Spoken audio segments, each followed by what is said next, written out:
Donc ces trois caractéristiques sont des risques dont les conséquences peuvent être graves à cause de leur masse, leur vitesse et la hauteur de chute.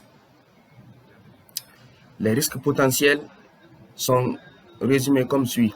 L'utilisation d'un moyen de manutention inadapté à la charge, inadapté à la tâche à effectuer ou dans les conditions non prévues.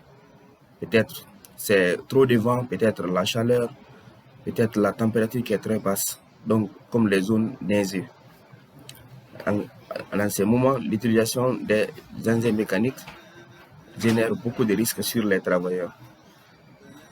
Le déplacement de la charge sans visibilité suffisante dans les allées ou des zones de manœuvre exiguës ou à une vitesse excessive.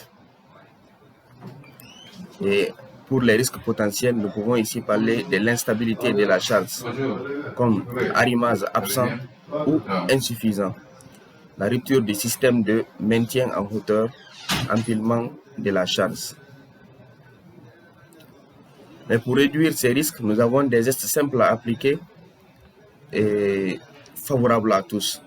Premièrement, il faut signaler et aménager les zones de déplacement des charges de façon à éviter la coactivité. Surtout si l'espace n'est pas prévu pour, si l'espace n'est pas confortable, il faut éviter les coactivités.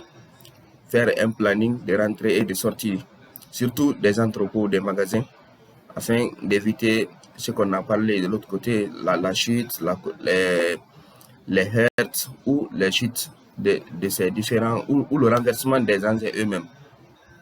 Il faut mettre en place des règles d'arrimage des charges en tenant compte de leur poids, leur volume, leur forme ou la stabilité.